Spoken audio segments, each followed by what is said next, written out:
pero si no es casi imposible. Es decir, todo el mundo sabía que Eve era autoritaria, personalista, que concentraba poder, todo el mundo sabía Estela eso. no se sentaba con Eve de Bonafini en la misma mesa hasta que no llegó el kirchnerismo. Efectivamente. Por algo existe además Madres Líneas Fundadoras. Por algo está Nora Cortiña, sí. Todo el mundo, pero además todo el mundo, eso se sabía. Ahora, de alguna manera de eso no se hablaba. Y yo creo que tampoco se va a hablar, lo de Joclender va a pasar. Porque además, Joclender, que tiene todo el aspecto de una especie de delincuente que está tratando de chantajear, en la mejor tradición de una novela policial, tiene todo el aspecto, no sé si lo es o no lo es, pero digo, tiene todo el aspecto de ser eso, no despierta ninguna simpatía moral. Entonces, entre una madre que perdió a su hijo y que dio vueltas a la pirámide desde 1978 y esta persona, es lógico, yo diría, que se elija por Eve. Sobre todo gente que no ha tenido nunca nada que ver con el movimiento de derechos humanos. Es decir, estas son las simpatías de gente de gente muy joven, por otra parte, que se ha enterado del movimiento de derechos humanos cuando ese movimiento ya estaba en la plaza pública completamente legitimado. Entonces, estas son las cosas que suceden. La cuestión es que nadie puede hacer currículum de impunidad con su pasado. Esto me parece lamentable. Me parece lamentable. Me parece lamentable en el caso de Eve, si es que es cierto que las Cristinas estaban financiadas con dinero del Estado, etcétera. Me parece lamentable en el caso de Eve. Me parece lamentable algunos problemas políticos que aparecieron en el caso de Carlotto. Me parece terrible el manejo que hizo la presidenta y Carlotto de la cuestión de los hijos apropiados de Ernestina Herrera de Noble, lo cual no quiere decir que no tenían que hacer el ADN. Todos dijimos todo el tiempo que se hagan el ADN, pero me parece terrible el manejo que hicieron porque se cruzó con la pelea del gobierno con Clarín, y no puede ser que Carlotto no sepa que se estaba cruzado con la pelea del gobierno con Clarín. No puede ser que Carlotto no sepa que ella misma desde el 2001 está buscando los padres verdaderos de esos chicos. Sí, ella tenía la legitimidad de haber mantenido ese reclamo mucho antes de que aparecieran los Kirchner en escena, digamos, y lo hizo cuando estaba realmente mucho más sola para dar esa pelea. Ella en el 2001 empieza a buscar los padres de esos chicos. Ahora, ¿por qué se convierte en cuestión de Estado cuando el gobierno se pelea con Clarín? Ese uso inmoral de los derechos humanos que ha hecho el kirchnerismo me parece que no está legitimado en ninguna lucha. No, se puede haber luchado todas las batallas, pero ninguna batalla, ni perdida ni ganada, legitima un uso de esa naturaleza de algunos de los principios fundantes que queremos para nosotros. Visita hoy en El Piso, acaba de publicar La audacia y el cálculo sobre Kirchner, después lo presentó en 678, eso te dio una popularidad extraña para tu tipo de trabajo, ¿no? ¿Cómo lo viviste? Fue agobiante. Ah, te agobió, te terminó... Fue agobiante, sí. ¿Sí? ¿Te registraste conmigo, no? Tenés que ir a registrarlo, porque se han hecho remeras, todos, tenés que hacer un registro. Fue agobiante. La verdad que cuando uno escribe un libro, si bien yo no pensé que este era un libro como los libros que yo escribo habitualmente, sino un libro un poco más metido en la coyuntura. Amplio, de todas maneras no pensé todo ese rebote. De todas maneras, cuando uno se siente agobiado, uno dice, bueno, pero agradezco a toda la gente que te golpea la ventana si estás en un bar o te empieza a hablar en el subterráneo. Uno tiene que agradecerlo, porque si no, uno sería un soberbio imbancable, ¿no? Ajá. Pero fue un poco agobiante. ¿Y sentiste mucho enojo de quienes suponían que debías estar en otro lugar? Digamos, vos te definís como una socialdemócrata, me imagino de centro izquierda. ¿Se supone que deberías tener más simpatía de las que efectivamente tenés por un gobierno como el de Cristina Kirchner? Se supone, en muchos casos, no solamente se supone, sino que se sospecha que las tengo, y en muchos casos soy acusada de tenerlas.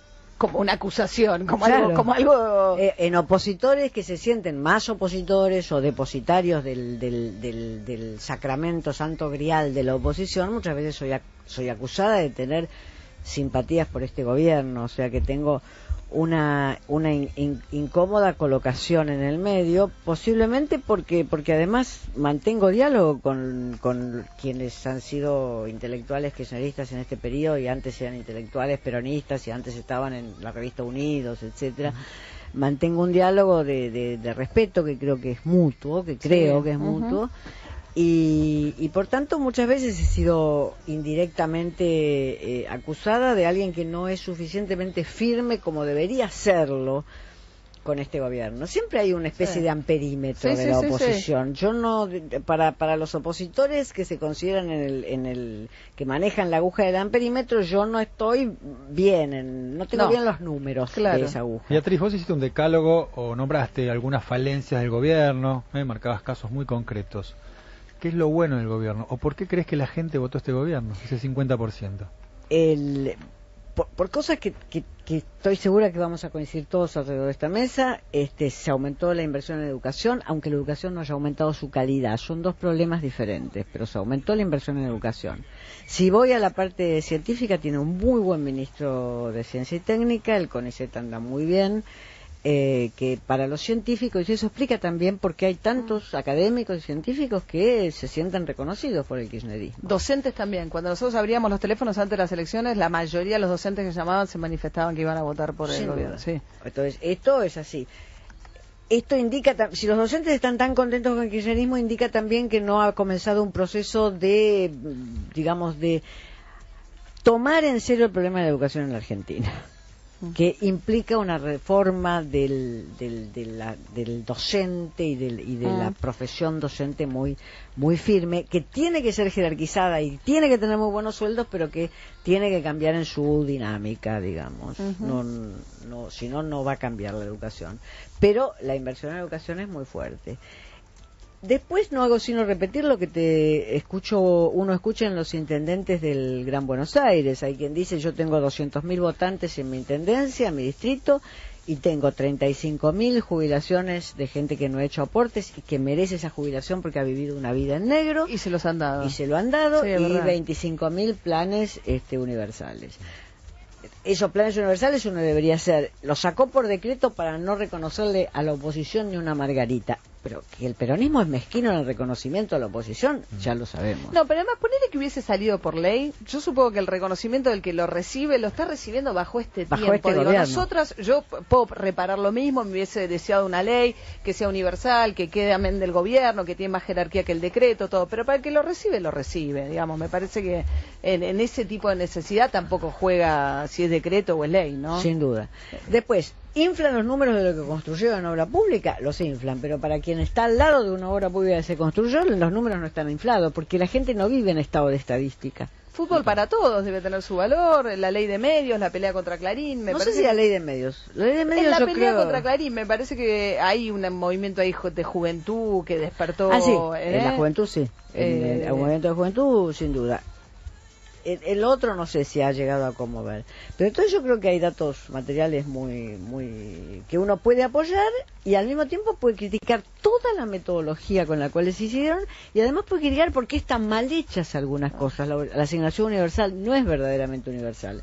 Yo creo que el proyecto que tenía Carrió, que era de una asignación universal, y después quien no la necesitaba iba a tener que devolverla bien positiva, era el proyecto correcto, porque eso saca la intermediación, saca a los punteros, saca a todo el mundo del medio y queda la persona que lo necesita, la madre o el chico que lo necesita, y el Estado que manda la asignación. Ahora, ¿cuál es lo que este país tiene que plantearse en términos de redistribución? Y el kirchnerismo eso no lo toca, pero no lo toca como si fuera piedra envenenada, kriptonita para Superman. No es como la kriptonita de Superman, y la oposición tampoco. La única redistribución profunda, y esto lo vemos en todos los países cuya política seguimos, es impositiva. La Argentina tiene un sistema impositivo infernalmente complejo. Lo estaba estudiando José Nun en este momento. Me dice, es una maraña infernal el sistema impositivo, pero hay que cambiar ese sistema. El kirchnerismo no toca la idea de imponer la renta financiera. Esto es increíble. Se desgañitó hablando contra la oligarquía agropecuaria como si esa categoría existiera en la época de Néstor, ¿no? Hablaba contra la oligarquía agropecuaria como si esa categoría existiera como en 1920, pero no habló de la renta financiera. Entonces, cuando estamos pensando en una redistribución profunda y en una asignación de ingresos profunda, tenemos que pensar en impuestos. Así sucede en todos los países del mundo. Quien siguió las campañas presidenciales en Francia o en Estados Unidos sabe que un político no puede decir voy a cambiar este vaso de lugar sin decir qué impuesto va a afectar para cambiar ese vaso de lugar. Acá se bartolea con eso. Por supuesto, la presidenta buscó gobernar sin presupuesto, porque es la mejor forma de bartolear con la plata. No solamente no redistribuimos los impuestos, sino que dice, se victimiza, la oposición no me vota el presupuesto, simplemente no permitió que la oposición lo examinara, gobierna sin presupuesto y ahora está pidiendo y redistribuyendo partidas a como dé lugar y como se le dé la gana. Beatriz Arlo pasó aquí por La Vuelta en nuestra ronda de charlas con intelectuales. Gracias, Beatriz. No, gracias a ustedes.